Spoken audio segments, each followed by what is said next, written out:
We should watch a show or something. I'm down. I don't have a vlog ready for tomorrow. Is that going to be a problem? No. Okay. I mean, we have a IEP. Yeah. And we have to go to Sam's Club because you didn't want to go today. Okay. I'll make it work. I can go to Sam's Club by myself. Sounds like a good idea.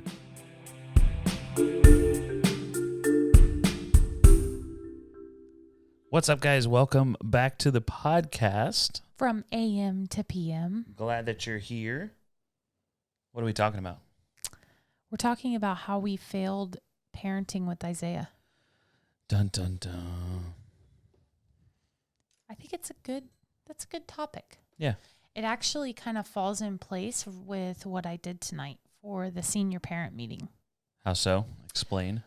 Because the guidance counselor was talking about how universities and colleges have actually told them to let students fail. We don't have to be 100% on their butts all the time, because when they get to the university level, then they do fail for the first time and they struggle, and then they have a lot more dropout rate because they don't know how to react to it. That makes sense. Yeah, they're like, oh, I don't know what to do now that I failed my first class ever. Not that we need to go to that extreme, but, just letting them make mistakes, because that way they have people around them that can protect them right now, where at the university level, you don't necessarily have those same people. Well, and I want to start this off by saying, like, this is an advice for other parents. This isn't like us telling you, what you do or don't need to do with your kid. Like, right. This is just our experience, and, take it for what it is, I guess. But so the whole story is, Isaiah has been in gifted classes since 6th grade. Well, 7th grade. 3rd grade. Oh, that's right. Yeah. So he was tested, yeah. Yeah. So his, that's right, because his middle school, I forgot. His middle school, they went to... his elementary school. It was a pull-out program, so that's what I meant to say. His elementary school, they pulled the kids out of class one day a week. Right. And went to a gifted class at another school. Mm-hmm. And then middle school, he was in a magnet school. So a magnet school here is, it's a focused education. Right. So you may have an arts one, or Darnell Cookman's like medical. Medical. Yeah. We have like video game. I don't think it's really video game. It's not. No, it's technology. Okay. Yeah. They it was all video build games. robots and stuff. The nerd school. I think so. Then you have awesome. Isaiah's school, who's gifted and academically talented. Right. Generally gifted and academically talented. So he went to that middle school, and it was a choice he made. We cautiously. Now the middle school was no question. Like, that's where he was going. He's always top of the class in elementary school. Mm-hmm. Like, middle school was like, going to the gifted track. A little bit of struggle in middle school. All of a sudden, you're not 7th grade top of the heap. Struggle. Yeah. Yeah. And I think a lot of kids do that. Like, they get into an accelerated track, and all of a sudden they're not the best in the class. They're the norm. They're the average kids. And I think that's hard, but I think it's good that he went through that at that point. Yeah. A big problem is he went through that for like 5 years. Yeah. And, 7th grade, then 8th grade. And that's when it got hard. That's when I felt like some kind of karma payback for what my parents went through with me. Without a doubt, because I hated school. I was a solid C student. And he wasn't as interested in it.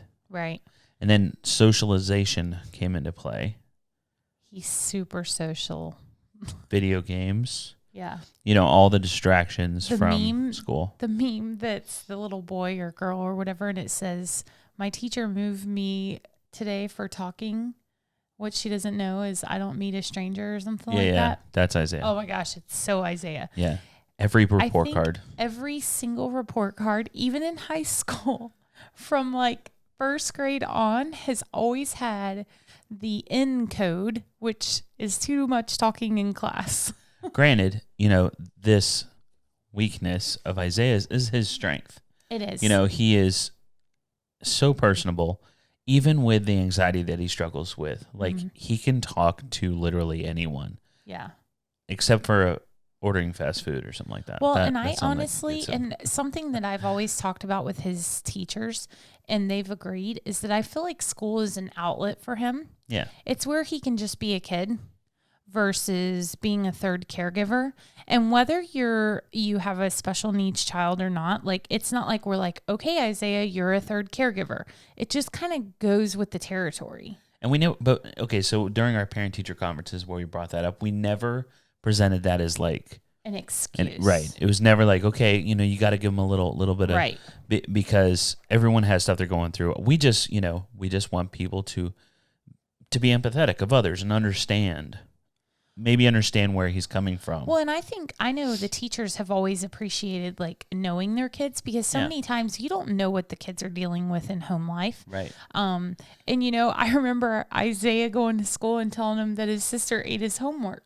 Like, can you imagine a teacher? Yeah. Like, come on, kid. A dog, maybe. No, my sister. And we're like, yeah, she has pica diagnosis, and her thing for right now is paper. Yes. Remember when she would do the paper thing? Shredding it. It was a kneading it constantly. reinforcer, like to let her play with paper, not eat it, but let her play with it. So, and then Isaiah's an overly positive kid. So the teacher would be like, oh yeah, he's mentioned that he has a sister with autism, whatever. But he's always going to talk about her in a positive light. Right. He, especially in front of other people, non-family members, it's going to be always positive. And he's just a positive kid anyway. So it's hard to get a negative word out of him about his sister. He loves his sister. He does. And I remember in third grade, they had a girl who was in a wheelchair, and they paired Isaiah and her up together for him to like be her assistant almost. Right.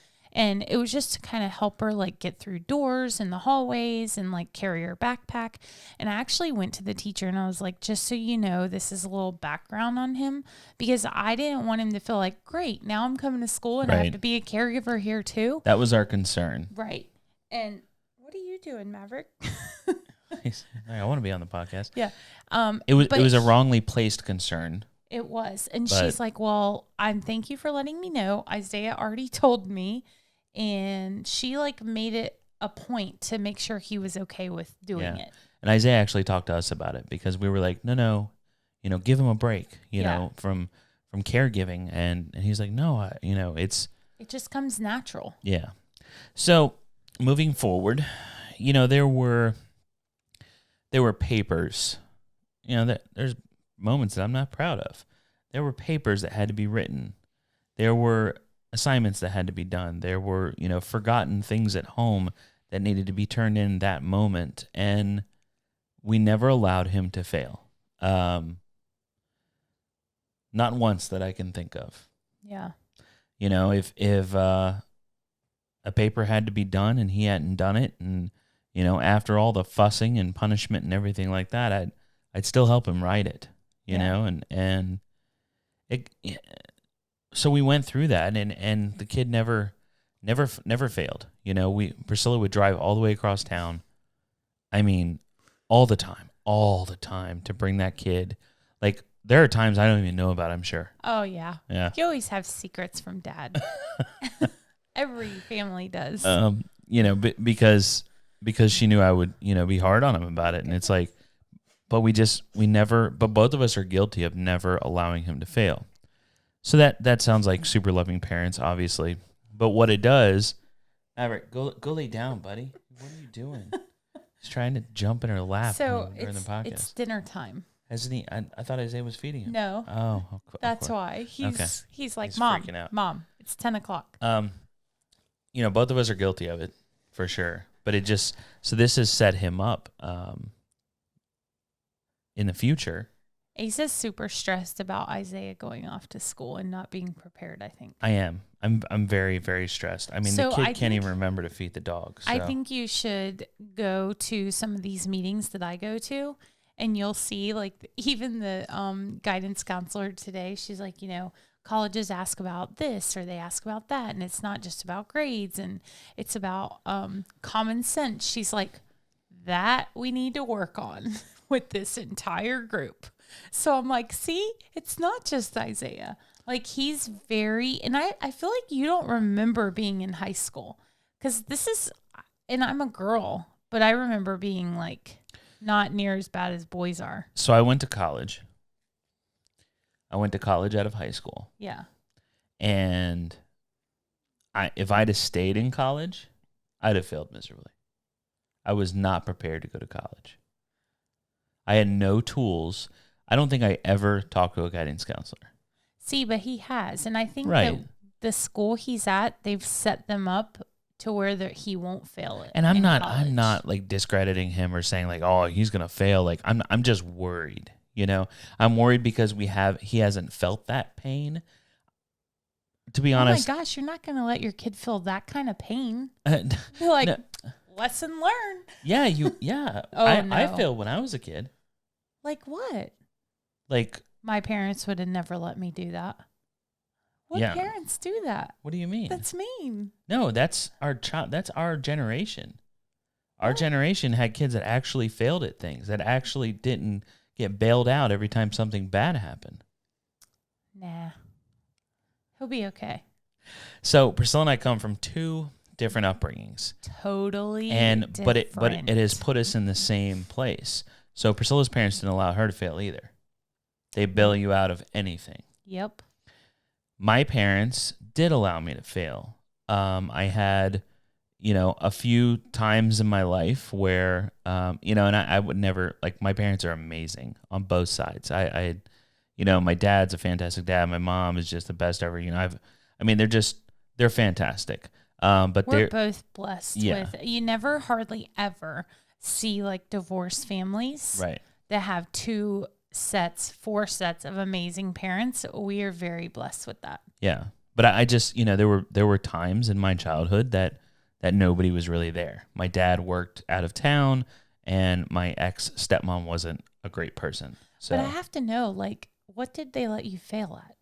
I went to jail. I was arrested. I didn't go to jail. I was arrested. Yeah.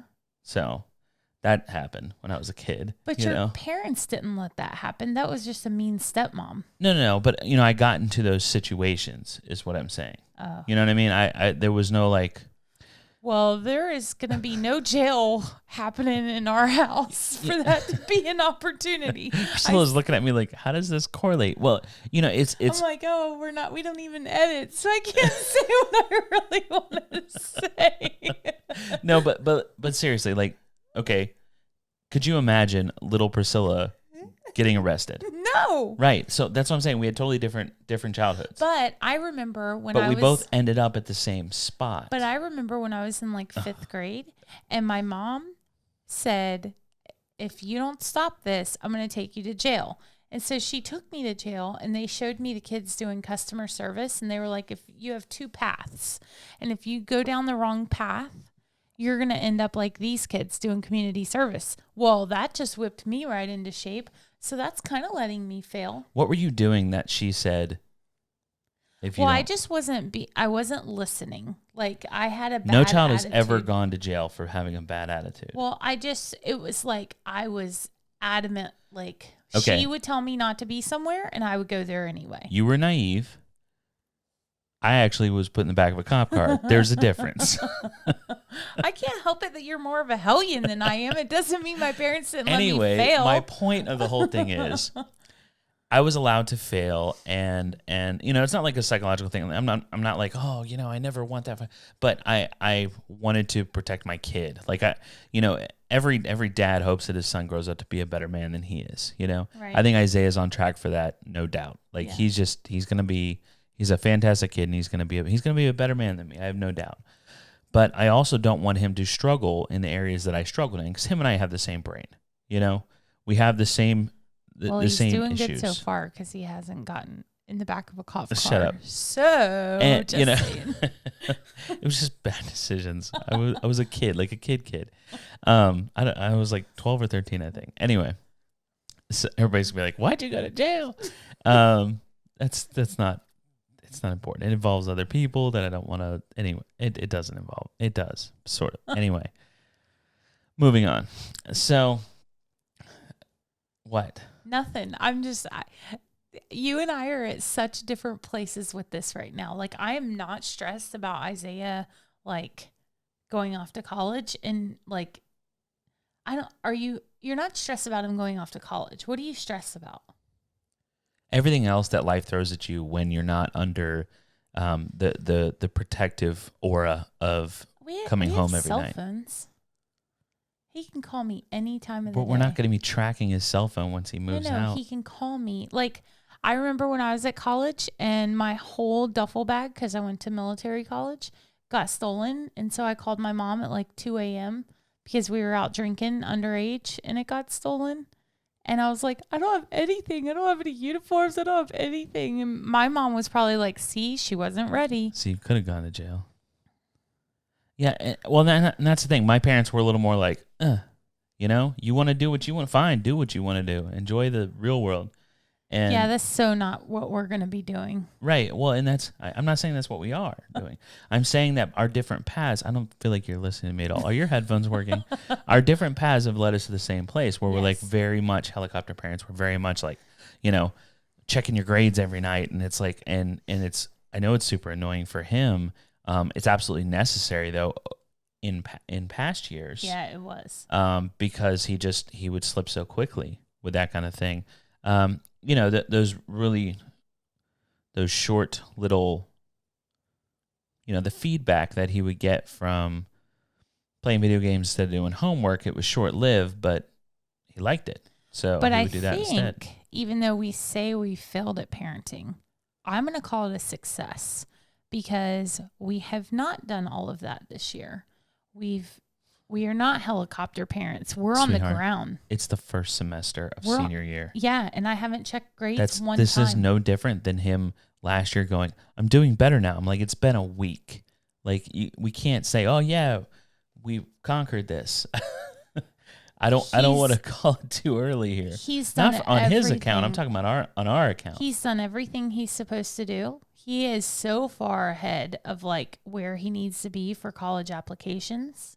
So do you think that we just bugged him into submission? Is that what happened? No, I think he's like, you know what? I get the freedom this year as long as I keep doing what I need to do. But that's what I'm saying. It's so easy for kids to get those little satisfying moments of, going on TikTok instead of doing your homework because it's like, oh, well, it's just it's just 10 minutes. It's just 5 minutes. It's just, it's easy to slip back into that, especially when you're doing good. So then in the back of our minds, we're still like, I'm sure you've gone and checked Grade Portal. I have not checked Grade Portal one time. But I'm sure that you've been like, I wonder how he's doing. Still wondering. No? You're cured.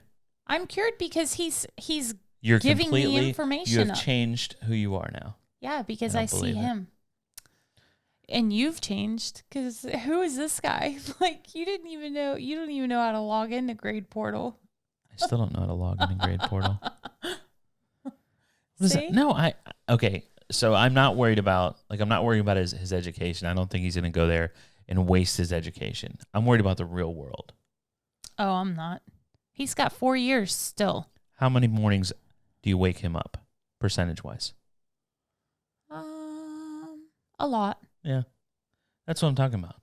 Real life. That's because he knows that I'm here to wake him up. I wake you up too. I feel like this is a hit piece on Asa. I'm just saying. I didn't know where this was going. I feel like I was like... We have discussed this in length. But we're not on the same page with this. I guess that's good because it kind of shows that we're way different in this. We don't agree on everything, and this is one of them. I feel like Isaiah's doing amazing, and he's going to do 100. He's going to do awesome, and he's going to be a typical 18-year-old out on his own, and he's going to figure life out. The kid went to El Salvador. I think he can handle college life. I mean, come on. When he's put in this situation, he excels. So you don't think he will ever fail? No, I do. Okay.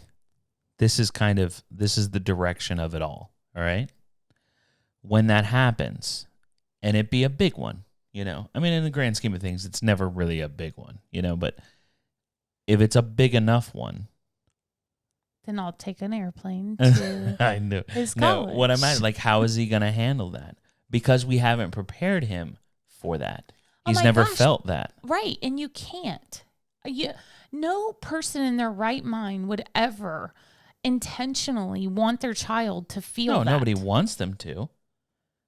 But because we like around him all the time, then, you know. Man, you're like vicious. You're like, yep. Burn, baby, burn. That's not Like, what I'm saying at all. I don't even know how this podcast went off. How it even got started. How do we even, like, we talk about topics before we just sit down and we don't just shoot from the hip. we didn't talk about this topic in depth. I didn't know where you were going with this. Yeah. So there is a.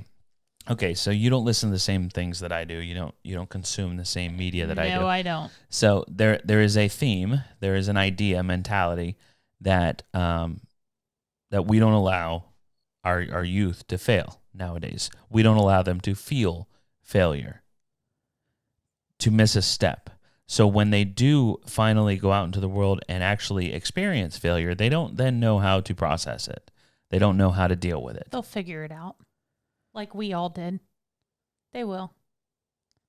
Oh my gosh, this is why we're so different, because I don't stress about things that are in the future.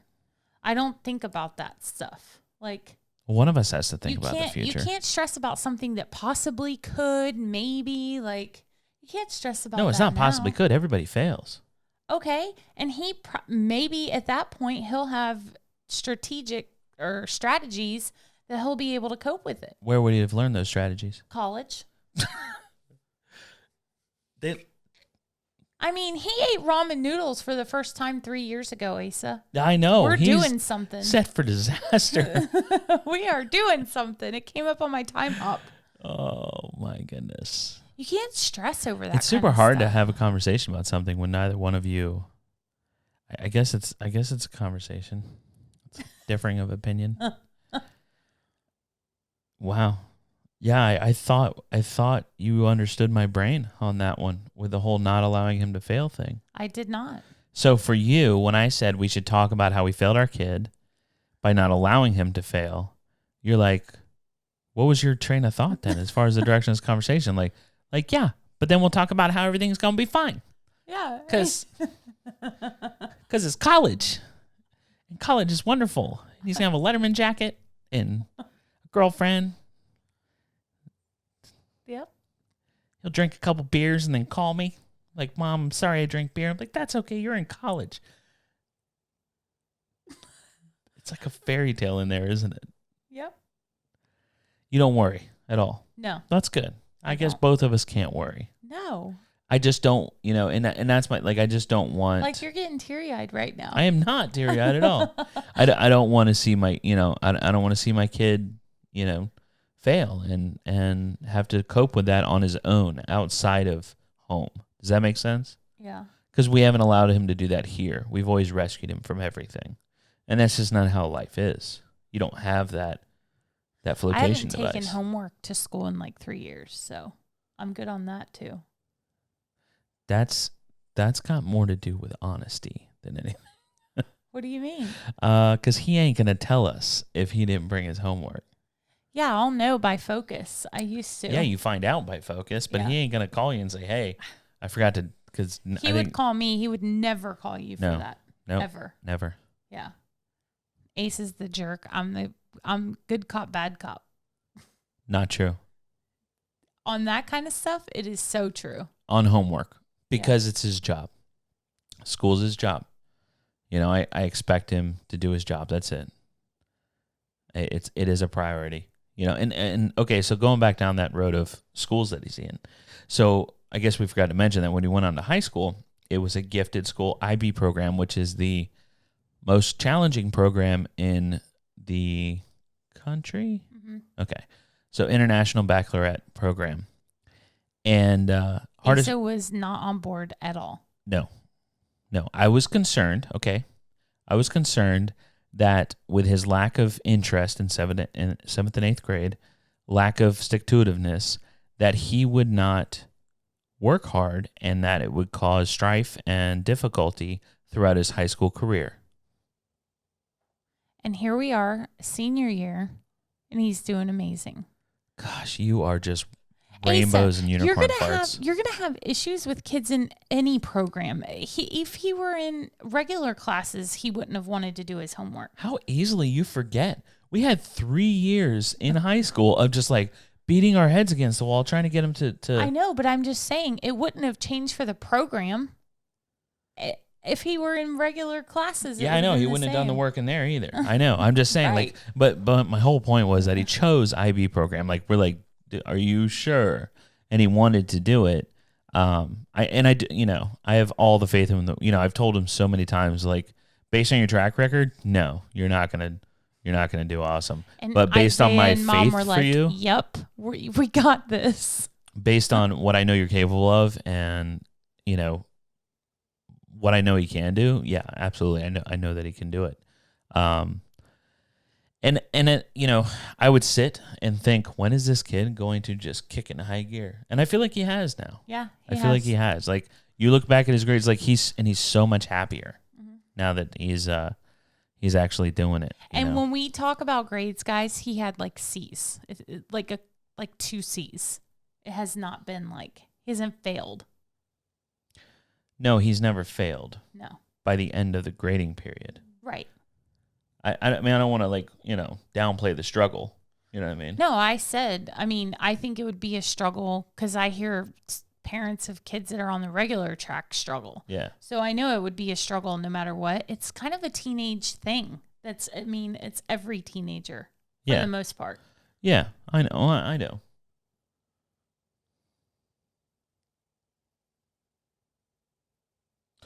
Maybe we need to have notes before each podcast. Just that moment of silence for those of you listening, we're just staring at each other. Like, how are we even married?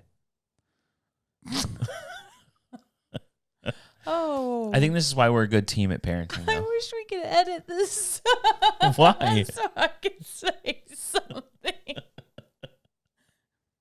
No, I'm just kidding. Oh. Tell me after. Oh, don't worry. I will. So we were just on a totally different page on this one, huh? Yep. Okay. Well, that happens. It does. Do we ever fight? Yeah. From AM to PM. Do we ever? Do we ever disagree? Often. We are very different people. Very, very different people. So somebody asked me a question today on Instagram if we have ever, before I get to that, Isaiah's doing fantastic. And it's one of those things like we always knew he would. Mm-hmm. It was just a matter of when. It's his time now, I feel like. Yeah. And, okay, I said it wouldn't be advice. If I have any advice for parents, listen to the mom. allow failures, little ones. Little failures. Yeah, little ones. I wouldn't be able to handle it handle. That's what you know what I mean? Saying, like allow him to fail a grade or something. I wouldn't be able to do that. Right, but that's what you're like. I would like to know if you guys would be if that's something well, sorry about your luck. Learn from that one. Got him. No, no judgment. I'm genuinely interested in what your ideas on. Do you drive across school to deliver, drive across town to deliver homework? I think you're going to be shocked at how many people actually do. Oh no, I wouldn't be shocked at all, babe. That's how this generation of parenting is. I have friends that have a rule that they will only go, I think it's once every 9 weeks or something. So the kids have to decide, is this the assignment that they want their parent to drive across town for? Well, that's just good parenting because that forces the kid to do math because they're looking at percentages of the grade that the assignment's worth. Yep. So yep, I thought that was that's really good. That's just good parenting. Somebody asked if as far as divorce rate and stuff like that, and I don't know the real statistics on divorce rate for special needs parents, but the divorce rate in the country in general, right? It's pretty high. Yeah. And someone had asked how we keep on keeping on, despite challenges and stuff like that. How do we? I mean, what would be your... At the end of the day, I love him. I mean, obviously, we've been married for nearly 19 years now. Yeah. So, I mean, that's, she's stuck. I got her. But even 10 years ago, say, right? Like how did we keep on keeping on? Yeah. At the beginning, I was like, oh no. Really? Yeah. I was like, this is not what I signed up for. For real? Yep. Huh. Like how far into the beginning? Like when you were underway and I'm like sitting at home with nobody in a So you just missed me. in a Jeep back seat. Oh no. In a Jeep back seat. I was like, oh, this is not what I signed up for. So our living room, when Priscilla moved in to it after we got married, we had a TV, an old CRT TV sitting on top of a milk crate, and the back seat out of my Jeep Wrangler was the couch. And I was a princess growing up. Never allowed to fail. Yep. I failed then. Wow. I'm just Good kidding. Lord. My mom's like, yep, there you This go. podcast may never get aired. Your mom let you fail that time, huh? Jeez. Just kidding. Oh, Jeez. I love you. No, but seriously, I mean, it hasn't always been amazing, right? Like we've had issues. Oh, yeah. But at the end of the day, like we work better together as a team. Yep. We do the 50-50 married thing, which is kind of, I don't know. I think as far our as generation, parenting and everything. I think. And I don't know, is that like our generation thing? I think most of the people we grew up with, that's kind of how their marriages are. Where our parents were all like, the wife takes care of the husband. Yeah. I remember agree. when we first got married and your stepmom said, I can't even say this without laughing. She's like, so I'm going to fix Ace's dad a sandwich. Do you want to fix Asa one? And I was like, did he say he was hungry?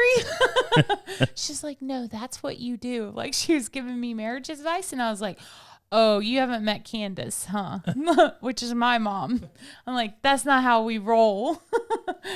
If he's hungry, he can, obviously if I'm making something, guys, I will assume that Asa wants something. Like now we go to a restaurant and I can pretty much order for him.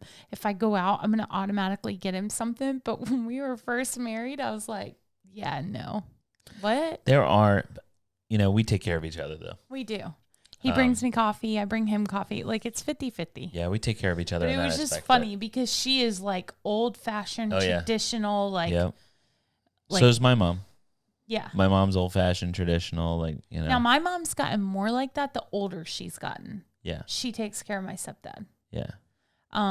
But we had a family over and but before that he took care of her. Yeah. Yeah. But we had a family over and I said, come on guys, come get dinner. And the wife was like, oh no, he doesn't. He's spoiled. I'm like, oh, you're a good wife. You're one of those. And she like took his plate to him. Oh. I was like, don't let Aces see that. But it just, every marriage is different and this is how ours works. And we give and take. And we have our roles and that's just, some of us are better at things than others. I was an only child. So I'm not the kid thing didn't come as natural to me as it did for Asa. As in when the doctor handed Isaiah to Priscilla, she started crying. And I was like, what do I do with him? Partially out of joy, partially out of because she didn't know what to do with this little thing in her arms. Yeah. And I was like, he doesn't like me. He just keeps crying. And I said, I'll take him. Just let him fail. He'll be okay. Pretty much. So as far as divorce though, like it was never, I don't want to say never. There was a certain point in our marriage that we got to where divorce was not in our vocabulary. It was just not an option. We never viewed it as an option. It wasn't even a discussion that we had to have. We both come from divorced families. I don't know. I can't imagine like not being with you. It's weird. It's weird, right? And people nowadays, I don't want to have to date anyone. I think I'd be single forever. Have you seen TikTok? Those people are crazy. They are cray-cray with the stuff that they do these days. Yeah. 100, so we've had this conversation before, like if something, God forbid, ever happened to you.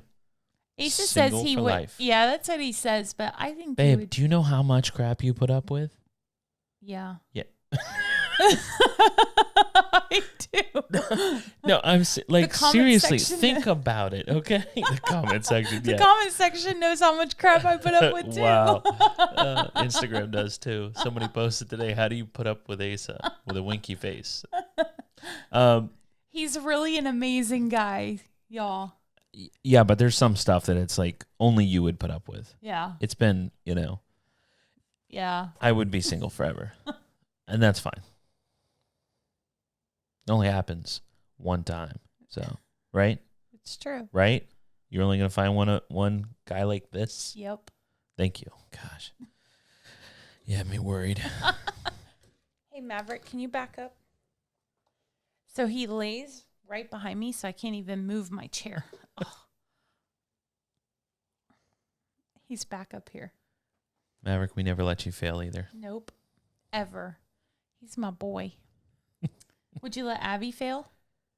Well, okay, so it's funny. That was going to kind of be part of the topic as well.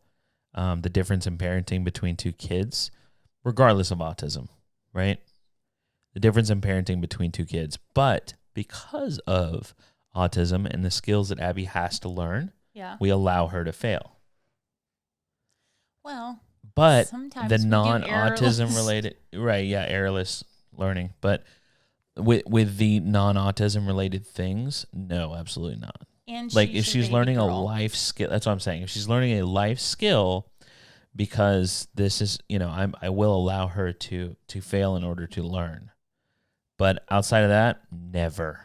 I would never let her fail. That's such a double standard. It is. Yeah. 100%. See, and he's my boy, so yeah, that the whole the like difference it does. I think it does make a lot of the difference. The whole like daddy's look, like everybody's like, oh, she has me so wrapped. I have no problem with that. Like that's just how it is. And Isaiah and I have the best relationship. You could have given her 10 cookies, and if she comes up to me and asks for a cookie, I'm gonna say no, and then she's gonna smile, and then I'm gonna say yes. Like that's just how it is. Everybody knows that. It's fine. It's not that big of a deal. It's not a parenting fail. Oh, okay. Okay. Okay, so apparently we haven't failed our kids, so ignore the title of this podcast. Isaiah's going to do fantastic. Nothing bad's ever going to happen. Yep. You ever seen Varsity Blues, like the end of it, when everything is good and great and wonderful? That's pretty much Isaiah's life, according to Priscilla. So nothing bad's ever going to happen. Ever. He'll have my cell phone forever. And even if it does, you'll never know. We'll never get divorced. We'll be married forever because I'm too annoying for anyone else. I'm just trying to summarize this podcast for everyone so that you can skip right to the end. And I'm joking. It's fine. You can take shots at me every once in a while. Thanks for hanging out with us, guys. That was a fun one, actually. It was a lot of fun. I laughed a lot. My cheeks hurt. I think your face was like, she's not on board with what I'm saying. I thought we knew. You were like, yeah. I felt like I was getting the look. No, not the look. I was just like, huh? It's, like, I thought we both, I guess not. Okay, let's see. Fail at anything. I wonder I wonder what next week's going to bring. Who knows? I don't know. I plan for these things, but it doesn't seem to matter. Hopefully it's something that we can agree on. Who knows? We'll see. If not, it's okay. Okay. Bye, guys. Bye. Have a great week. See you next time.